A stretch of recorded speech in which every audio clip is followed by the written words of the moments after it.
what they need to do best, what they need to do next with best next actions. We deliver pipeline insights for managers to help them identify risk in pipeline earlier. And we also deliver an AI-based forecast and do that all inside HubSpot and Salesforce. Welcome to Revenue Insights. Every week, we'll be joined by revenue leaders from some of the most successful and highest growing companies. Together, we explore how they built their revenue teams, the journeys that they've been on, and the lessons they have learned along the way. Revenue Insights is brought to you by Ebster. We're a revenue intelligence platform designed to help revenue teams to build more pipeline, close more deals, and retain more customers.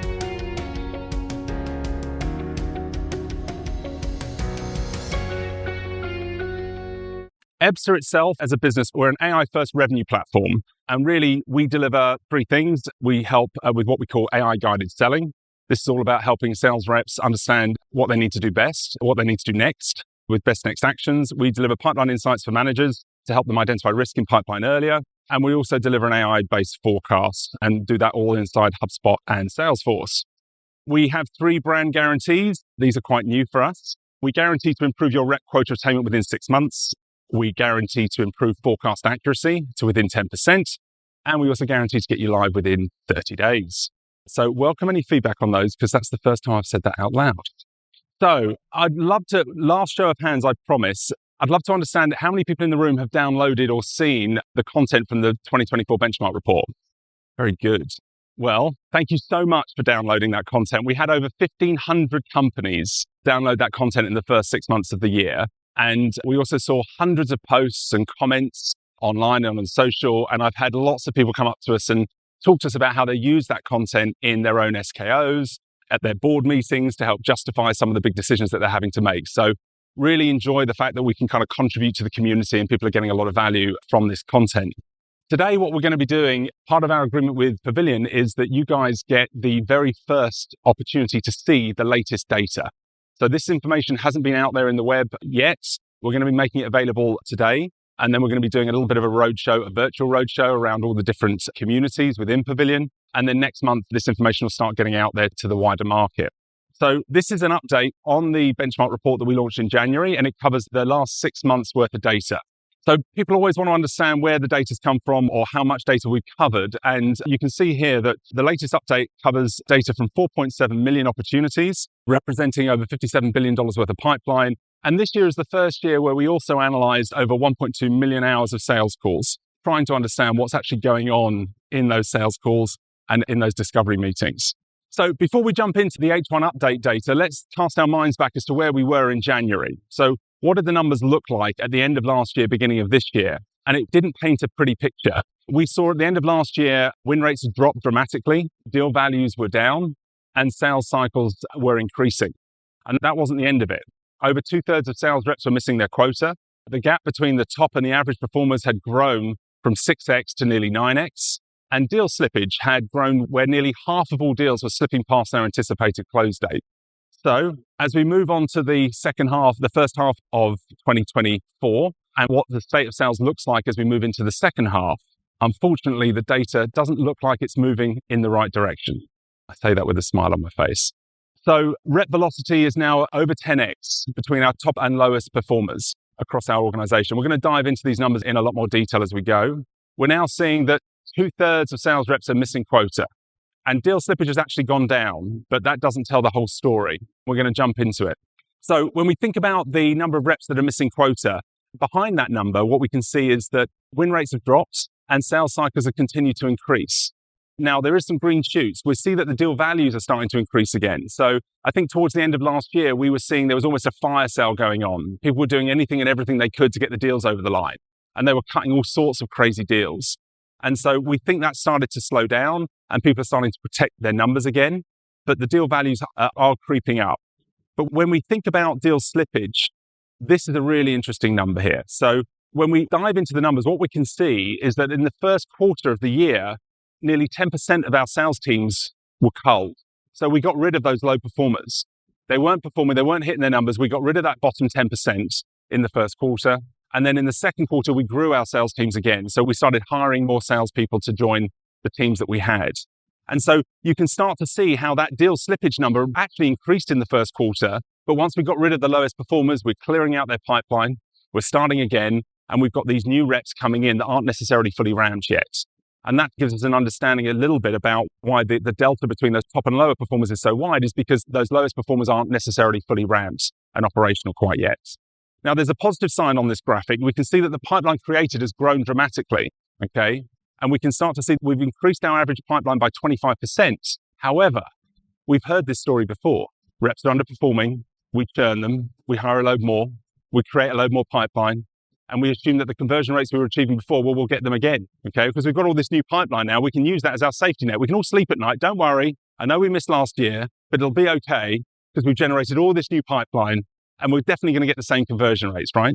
I love the optimism. However, sales velocity continues to slow. And at the same time, while last year the quota targets were dropped in the second half of last year quite dramatically, they've increased just as dramatically in the first half of this year. The targets that we've set our teams are now 37% higher than they were at the end of last year. So we've now got these aggressive new targets. Even though sales velocity has dropped, we're creating all of this new pipeline in anticipation. It's all going to be fine. We're going to hit our number. But we've got just 16% of our AEs now generating 83% of our revenue.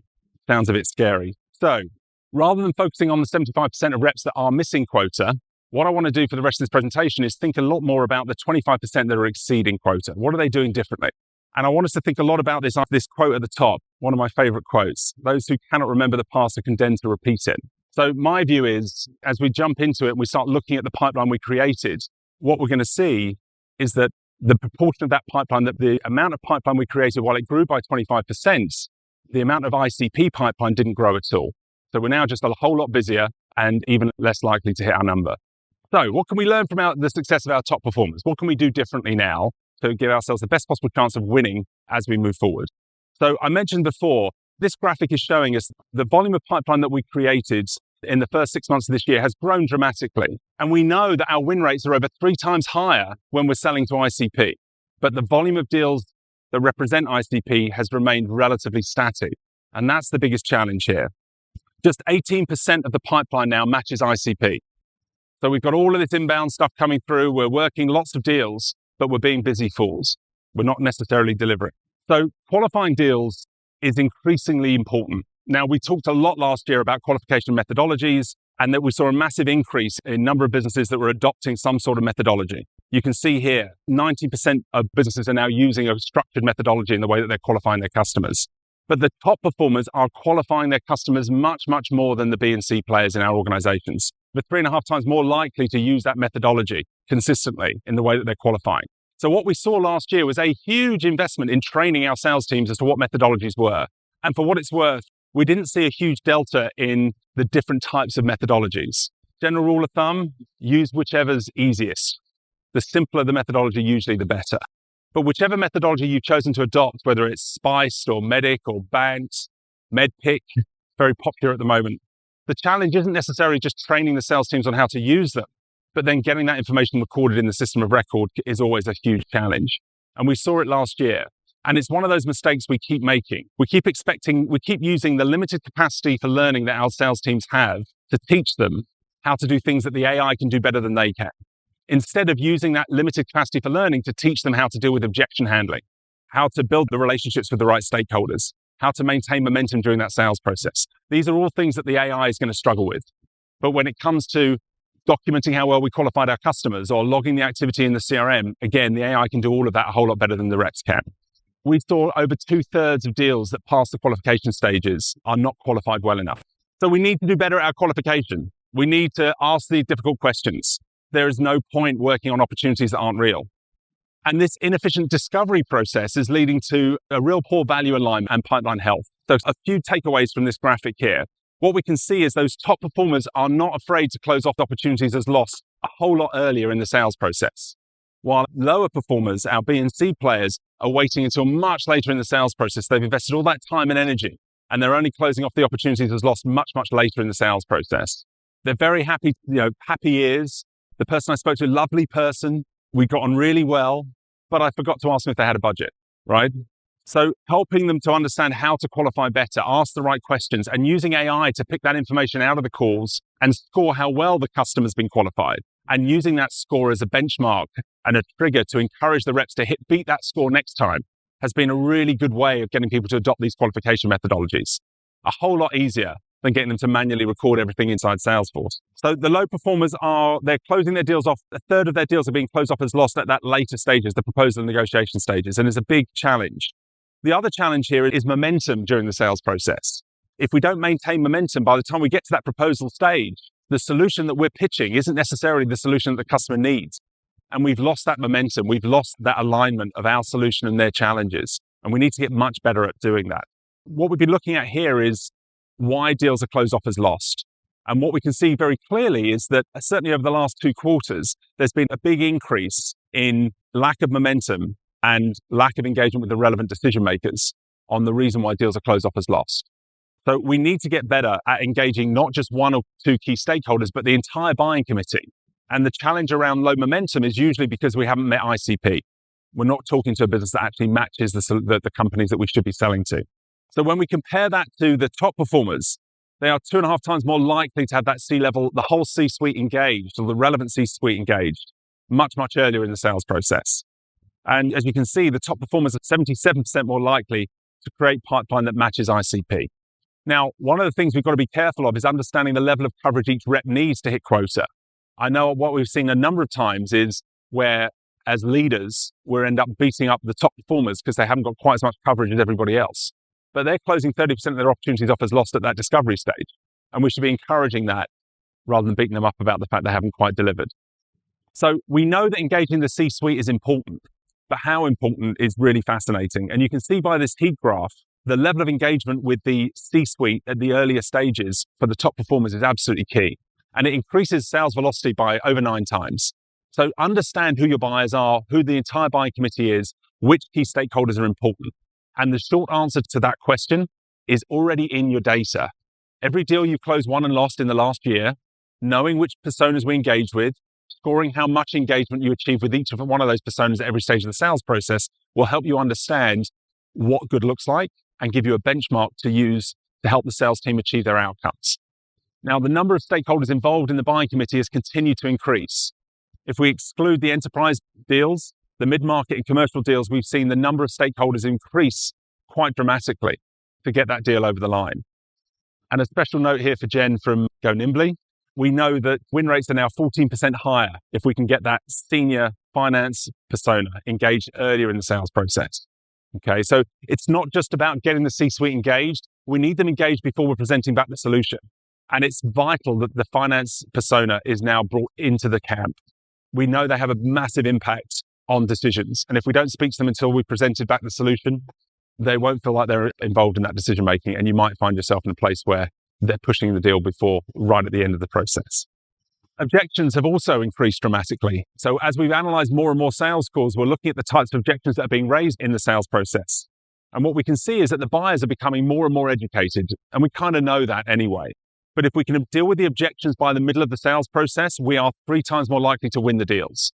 So really get under the skin, not just of the whole buying committee. If there's 9 stakeholders in the buying committee and you're only engaging with 3, I guarantee your competitors are engaging with the other 6.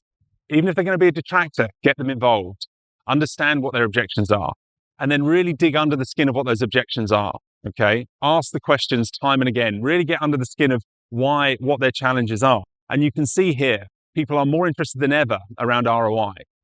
Okay? They want to understand not just the ROI that you're going to pitch them, but they want to hear stories. They want to hear stories of how other customers have overcome that specific challenge. How did they get the ROI that you're promising me? And those stories are so much more powerful. The top performers are telling stories all day long, while the B and C players, they're showing buttons and features. So let's get better at telling stories. And again, we can free up our top performers, we can free up our sales team by allowing the AI to do the heavy lifting and focus on training them on how to tell those stories on building that ROI. So when we think about the impact, we talked earlier about slippage. Now, the key question is, does it even matter? Why does it matter if deals are slipping? And the answer is because we know that time kills all deals. And the only question you should be asking yourselves is by how much? How important is momentum in your specific sales process? And understanding the impact slippage has on win rates is material. Now, if it slips between 1 and 4 weeks, it's bad, but it's not terrible. Your win rate's going to drop by about a third. But once we get past that 4-week line, win rates drop by 2/3. And overall, we'll get to win rates drop by 83% if it goes past that point.